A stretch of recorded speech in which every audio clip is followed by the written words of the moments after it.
കേരളത്തിന് കുതിച്ചു ചാടാനുള്ള കാര്യങ്ങളാണ് ബജറ്റിലുള്ളതെന്ന് ധനമന്ത്രി കെ.എൻ. ബാലഗോപാൽ. സാമ്പത്തികമായി വലിയ മുന്നേറ്റമുണ്ടാക്കാൻ സംസ്ഥാനത്തിന് കഴിയുമെന്നും അദ്ദേഹം പറഞ്ഞു. വിവരങ്ങളുമായി കമലേഷ് തെക്കേക്കാടുണ്ട്. കമലേഷ്, ബജറ്റ് അവതരണം പൂർത്തിയായി. അതിനുശേഷം ധനമന്ത്രി മാധ്യമങ്ങളെ അല്ലാതെ തന്നെ കാണുകയും ചെയ്തിരിക്കുകയാണ്. ഇപ്പോൾ ഈ ബജറ്റിലെ നിർദ്ദേശങ്ങളെ എങ്ങനെയാണ് നമുക്കൊന്ന് വിലയിരുത്താൻ കഴിയുക?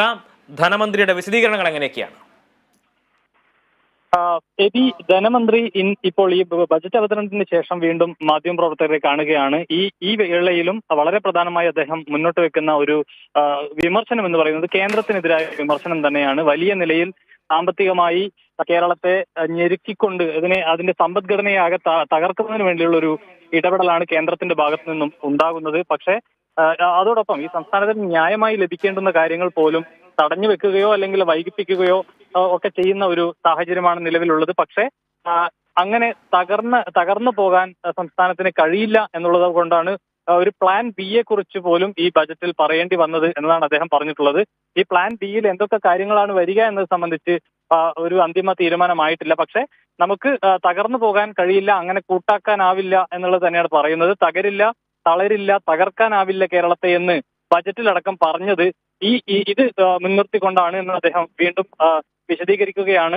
ഈ മുദ്രാവാക്യം എന്ന് പറയുന്നത് നമ്മൾ ഓരോരുത്തരും, കേരളീയരായ ഓരോരുത്തരും ഒരുമിച്ച് പറയേണ്ട ഒരു മുദ്രാവാക്യമാണ് എന്നുള്ളതാണ് അദ്ദേഹം പ്രധാനമായും പറഞ്ഞിട്ടുള്ളത്. അതോടൊപ്പം ഈ ബജറ്റുമായി ബന്ധപ്പെട്ട് പറഞ്ഞ മറ്റൊരു പ്രധാനപ്പെട്ട കാര്യം, കേരളത്തിന് വലിയൊരു കുതിച്ചുചാട്ടത്തിനുള്ള കാര്യങ്ങളാണ് ഈ ബജറ്റിൽ ഉള്ളത് എന്നതാണ് അദ്ദേഹം പറയുന്നത്. അത് ബജറ്റ് പ്രഖ്യാപനങ്ങൾക്ക് ശേഷം മാധ്യമപ്രവർത്തകരോട് സംസാരിക്കുമ്പോൾ വെറുതെ പറയുന്നതല്ല, ഇത് വളരെ കൃത്യമായി പറയാൻ കഴിയുന്ന കാര്യം തന്നെയാണ്. സാമ്പത്തികമായി വലിയ മുന്നേറ്റം ഉണ്ടാക്കാൻ സംസ്ഥാനത്തിന് കഴിയും എന്നുള്ളതാണ്.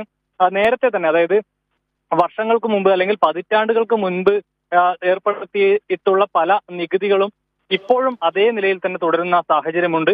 അവയിലൊക്കെ ചെറിയ തോതിലുള്ള ഒരു വർധനവാണ് സർക്കാർ ഉദ്ദേശിക്കുന്നത് എന്നുള്ളതാണ്. 1967 അല്ലെങ്കിൽ 69 ചില നികുതി നിരക്കുകളുണ്ട്. ആ നിരക്കുകളിലൊന്നും ഒരു മാറ്റവും വരാതെ നിൽക്കുകയാണ്. അതിലൊക്കെ വലിയ ബുദ്ധിമുട്ടില്ലാത്ത നിലയിൽ ചില വർധനവ് ഉണ്ടാക്കാനാണ് ശ്രമിക്കുന്നത് എന്നാണ് പറയുന്നത്. അത് എല്ലാ വകുപ്പുകളിലും ഇതുപോലെയുള്ള ചില കാര്യങ്ങളുണ്ട്. അവരെല്ലാം ഇക്കാര്യങ്ങൾ ചൂണ്ടിക്കാണിച്ചിട്ടുണ്ട് എന്ന് ധനമന്ത്രി പറയുകയാണ്. അതോടൊപ്പം തന്നെ ഈ വൈദ്യുതി തീരുവ 15 പൈസയാക്കി ഉയർത്തിക്കൊണ്ടുള്ള ഒരു തീരുമാനം കൂടി ഈ ബജറ്റിൽ വന്നിട്ടുണ്ട്. അത് സംബന്ധിച്ച ഒരു വിശദീകരണം കൂടി ധനമന്ത്രി നൽകുകയാണ്. ഈ വൈദ്യുതി തീരുവ വർദ്ധിപ്പിച്ചത് കൊണ്ട് വൈദ്യുതി നിരക്കിൽ വർധനവുണ്ടാകില്ല, സാധാരണക്കാരന് വൈദ്യുതി ചാർജ് വർദ്ധിക്കുന്ന ഒരു സാഹചര്യം ഉണ്ടാകില്ല എന്നുള്ളതാണ്.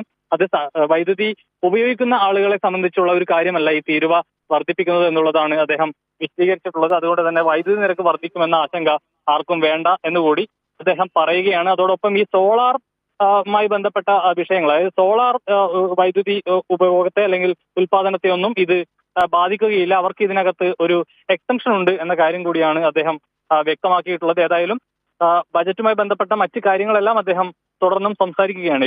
കമലേഷ്, ഇപ്പോൾ കമലേഷ് ചൂണ്ടിക്കാണിച്ച കാര്യം വളരെ പ്രധാനപ്പെട്ട ഒരു വിഷയമാണ്. ഈ വൈദ്യുതി തീരുവയുമായി ബന്ധപ്പെട്ട് ചില തെറ്റിദ്ധാരണകൾ നിലവിൽ ഉണ്ട്. ഇപ്പോൾ ചില ഇടങ്ങളിലെങ്കിലും അത്തരത്തിൽ വാർത്തകൾ പോകുന്നുമുണ്ട്. ഈ തീരുവ വർദ്ധിപ്പിക്കുന്ന തരത്തിലേക്കുള്ള നടപടികളിലേക്ക് വന്നതോടുകൂടി വൈദ്യുതി നിരക്ക് വർദ്ധിക്കും എന്ന നിലയ്ക്കുള്ള വാർത്തകൾ കൂടി ഈ ഘട്ടത്തിൽ പ്രചരിക്കുന്നുണ്ട്. അതിന്റെ ഒരു സത്യാവസ്ഥയാണ് ഇപ്പോൾ കമലേഷ് വ്യക്തമാക്കിയിരിക്കുന്നത്. ഒന്നുകൂടെ ആവർത്തിച്ചാൽ കൊള്ളാമായിരുന്നു.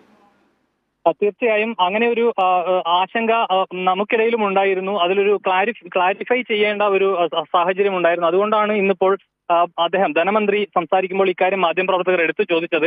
വൈദ്യുതി നിരക്കിൽ ഏതെങ്കിലും തരത്തിലുള്ള വർധനമുണ്ടാകുമോ, സാധാരണക്കാരന് വൈദ്യുതി ചാർജ് കൂടുതൽ അടക്കേണ്ടി വരുന്ന സാഹചര്യം ഉണ്ടാകുമോ എന്ന ചോദ്യത്തിനുള്ള മറുപടിയായാണ് ധനമന്ത്രി ഇക്കാര്യം വിശദമാക്കിയിട്ടുള്ളത്.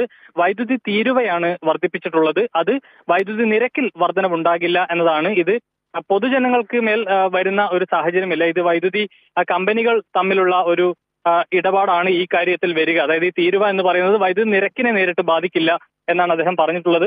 സാധാരണക്കാർക്ക് ഈ വിഷയവുമായി ബന്ധപ്പെട്ട് വൈദ്യുതി ചാർജ് വർദ്ധിക്കുമോ എന്ന തരത്തിലുള്ള ആശങ്കകൾക്ക് അടിസ്ഥാനമില്ല. അത്തരത്തിൽ വൈദ്യുതി ചാർജ് വർധനം ഉണ്ടാകില്ല എന്ന് തന്നെയാണ് അദ്ദേഹം വളരെ കൃത്യമായി ഈ വിഷയത്തിൽ ഒരു വിശദീകരണം നൽകിയിട്ടുള്ളത്.